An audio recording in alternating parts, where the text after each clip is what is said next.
Hey, what's going on, everybody? This is Justin from Blue Collar Survival again. It's time for another knife review.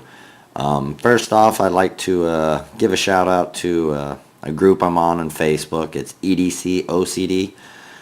Just a real good group of guys. They're real informative, and there's no bashing or smashing for choices of the knife. Like, we'll joke around and stuff. Somebody throws up an M-Tech, but we're not going to run them out of the place for anything like that. But just a lot of really cool guys, a lot of good information, a lot of cool pictures and whatnot. So if you guys are looking for a good knife forum on Facebook, EDC OCD. But they actually, this is what made me think of doing this review, because a couple guys had thrown up the Ozark Trail knives, and some of them are like, they're pretty good knives for what they're meant for, and what they're meant for basically is a beater knife or a loner knife. There's some pros and some cons to these. One of them I really like. I really like this one. I mean, overall, that's a really well-built knife. I know that the steel on it's junk, but anyway, we'll get into that a little bit later. We'll start with my least favorite first, the flipper. It is, you have to flip the wrist with it. The lockup on it on this one is a little sketchy if you don't get enough pop when you open it, but not really any blade play in it. It's got the tip down deep carry pocket, only the one side, so like I said, flip of the wrist is pretty good. So what is that, almost 3-inch, 2 3/4 inch blade. Like I said, blade steel, I'm not quite sure. Maybe it doesn't specify, it just says stainless steel, so I would guess a 3CR or maybe even lower than that. I do like the handle scales on this, just the milling. I mean, that's actually pretty nice. The fit and finish is pretty nice overall.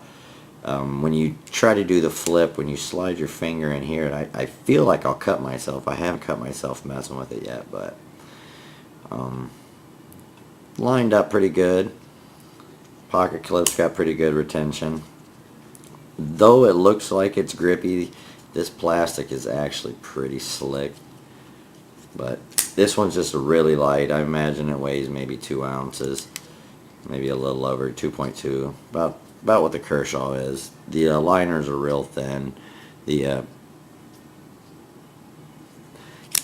blade is it's got a little bit of a hollow grind to it, and I actually, only one of these was sharp when I got it, but I went ahead and took the work sharp to it, and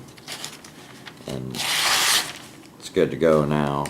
And now it's not going to hold an edge for very long, but it took nothing to sharpen. I mean, I think I ran just the shaping blade and then the finishing strop blade, or not blade, but belt on it, and it's good to go now.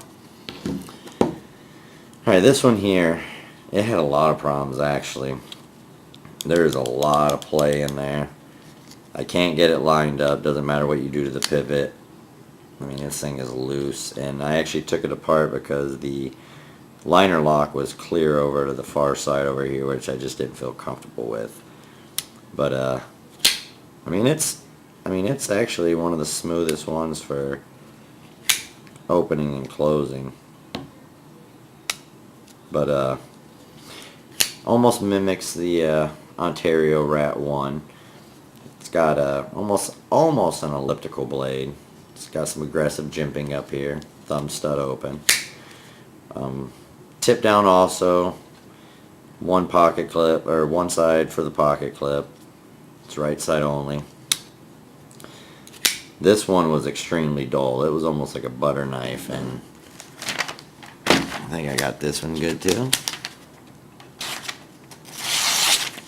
So yeah, good to go. And like I said, it's not going to hold an edge for long. Great beater knife, loner knife. Why give your buddy one of your 0 tolerances or something for him to borrow just so he can tell you that he lost it? So this one here is actually my favorite one. This one, I mean, overall the fit and finish is real good. It's a solid built knife. Is it a great knife? Absolutely not. Centering's good. pocket clip, deep carry. The only one that's not deep carry is this one. It's got nice, the liners are actually embedded into the scales, so I mean, it's solid. And this one's got a good lockup. That one's got a good lockup now that I bent it back. But this one here, it come legitly how it should. And this one, this is the only one that did come sharp, but I figured I'd go ahead and put it on the work sharp. I did 22.5 degree on each one of these. But yeah, I think, let's see, I think this one here, we got, what was that? I suppose they call it a 3-inch blade. This one here is 2.5. So these are both 2.5s. They're almost the exact, they are the exact blade. The tops are a little different, but they are essentially the same blade. But yeah, $3.87. I'm doing the under 15 this month for the theme, and I got all 3 of these for under 15. Are they great knives? No. Are they good knives? No.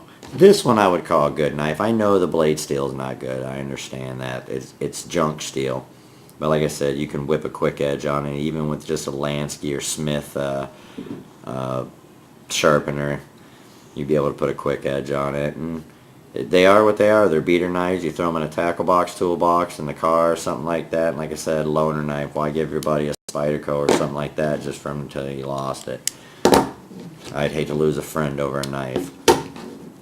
So yeah, it's they're all glass reinforced nylon handles. Like I said, blade steel I'm not sure of.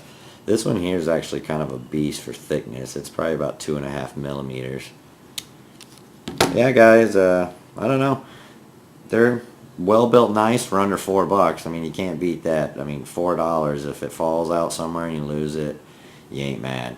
So thanks to the guys on EDC OCD. I really appreciate the idea and the feedback on it. A lot of these guys use them for work knives, doing like plumbing stuff. One of the guys said, and like I said, the other one's just beater knives. You know, ones you carry around. Like, you know, I work on a farm. I'm probably going to take one of these to work with me now, just to cut open feed bags and stuff like that. I really don't like taking my good knives into the farm, just the amount of dust and the chance of dropping it in the pit. So under $15, you get 3 knives. Beat on them, throw them away, and you're not out much. Great stocking stuffers. Christmas is right around the corner. Some people may be real bad snobs about it. Yeah, they're made in China and they're really cheap, but like I said, good knife for what they're meant for. Alright guys, this is Justin from Blue Collar Survival. You guys be safe.